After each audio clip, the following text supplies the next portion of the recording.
और जब वो उस आवाज को ध्यान से सुनता है तो वो किसी लड़की के रोने की आवाज थी और वो आवाज उस घने जंगल से आ रही थी। राकेश जंगल में आगे बढ़ने की सोचता है। जैसे जैसे वो आगे बढ़ रहा था वैसे वैसे वो आवाज भी लगाता हुआ जा रहा था कि सामने एक औरत बैठी हुई है और वो नीचे झुककर मतलब ऐसे उसने सर झुकाया हुआ है और वो बैठकर रो रही है। वो देखता है कि जो औरत अभी उसके सामने बैठकर रो रही थी उसकी लाश वहाँ पर पड़ी है जहाँ पर उसने इशारा किया था। जब राकेश अपने रूम की तरफ भाग रहा था तो जंगल में से हंसी की आवाज गूंजने लगती है और जैसे वो अपने रूम पर पहुंचता है वो देखता है कि उसके रूम के गेट पर वही औरत बैठी है जो उसे अभी जंगल में मिली थी।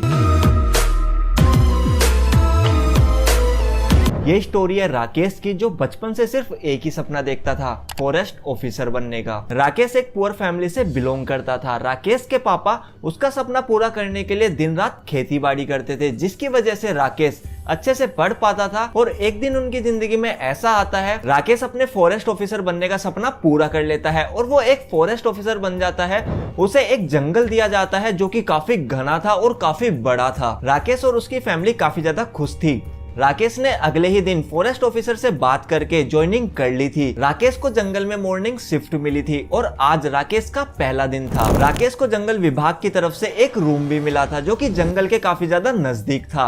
राकेश अपने पहले दिन की ड्यूटी कंप्लीट करके जंगल को घूमने चला जाता है और अपने साथ कुछ लोगों को भी ले जाता है जो कि उसी जंगल में उसके साथ जॉब करते थे। थोड़ी देर बाद उनको लेने के लिए जंगल विभाग वालों की गाड़ी आ जाती है जो कि राकेश को उसके रूम तक छोड़ देती है। राकेश अपने रूम में आकर बेड पर बैठ जाता है और अपने पूरे दिन के बारे में सोचने लगता है कि आज का दिन उसका कितना अच्छा गुजरा, उसने पूरे जंगल को घूम भी लिया। और ये सोचते सोचते राकेश बेड पे बैठे बैठे ही सो जाता है। 3 घंटे बाद राकेश की अचानक से आंख खुलती है और उसे एक आवाज सुनाई देती है और जब वो उस आवाज को ध्यान से सुनता है तो वो किसी लड़की के रोने की आवाज थी और वो आवाज उस घने जंगल से आ रही थी। राकेश ये आवाज सुनकर सोचने लगता है कि इतने घने जंगल में इतनी रात को कौन हो सकता है जो वहां पर बैठकर रो रहा है। वो आवाज रोने की धीरे धीरे बढ़ने लगती है। जब वो रोने की आवाज बढ़ने लगती है तो राकेश को ऐसा लगता है कि शायद कोई है जो इस घने जंगल में गुम गया है और उसे बाहर जाने का रास्ता नहीं पता, जिसकी वजह से वो जंगल में ही बैठकर रो रहा है। तो राकेश अपने बेड से उठकर अपने रूम की खिड़की से जाकर जंगल की तरफ देखता है लेकिन उसे कुछ भी दिखाई नहीं देता क्योंकि रात को जंगल में काफी ज्यादा अंधेरा था। तो राकेश अपने बैग में से टॉर्च निकालता है और टॉर्च ऑन करके जंगल की तरफ बढ़ने लगता है और जब वो जंगल में पहुंच जाता है तो जंगल में पहुंचकर वहां पर आवाज लगाता है कि यहाँ पर कौन है, लेकिन उसे कोई भी जवाब नहीं मिलता। राकेश जंगल में आगे बढ़ने की सोचता है। जैसे जैसे वो आगे बढ़ रहा था वैसे वैसे वो आवाज भी लगाता हुआ जा रहा था। वो जंगल के बिल्कुल बीच में पहुंचकर आवाज लगाता है कि यहाँ पर कौन है, कौन बैठकर रो रहा है, मैं तुम्हारी मदद करने के लिए आया हूँ, मुझे कुछ बताओ अपने बारे में।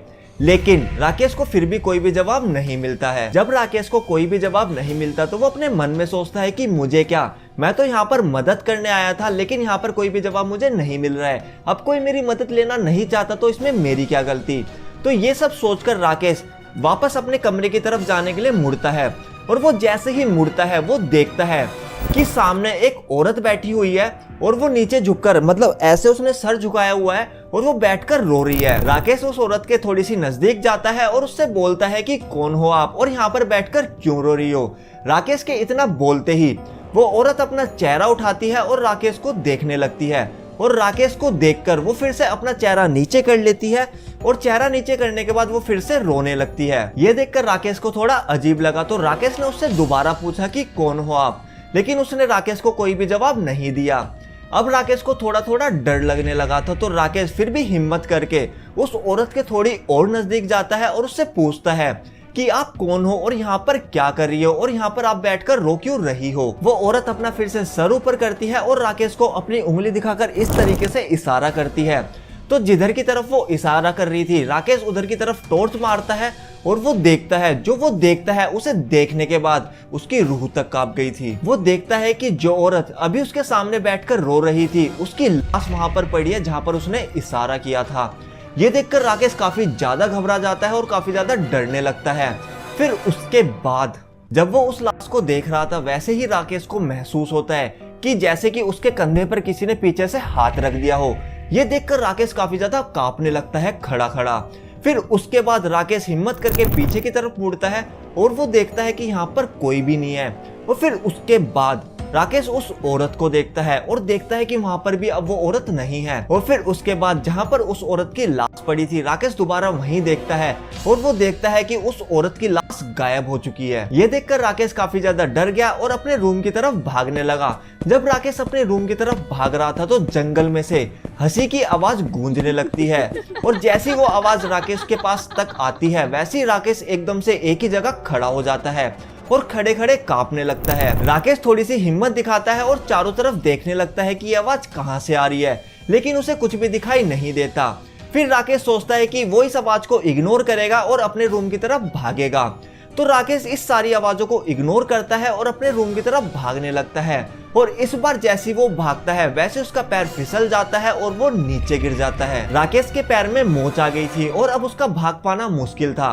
तो राकेश खड़ा होकर धीरे धीरे चलने लगता है अपने रूम की तरफ और जैसे वो अपने रूम पर पहुंचता है वो देखता है कि उसके रूम के गेट पर वही औरत बैठी है जो उसे अभी जंगल में मिली थी और वो उस औरत से पूछता है कि तुम कौन हो। वहीं वो औरत राकेश को बोलती है कि क्या तुम मेरी मदद करोगे।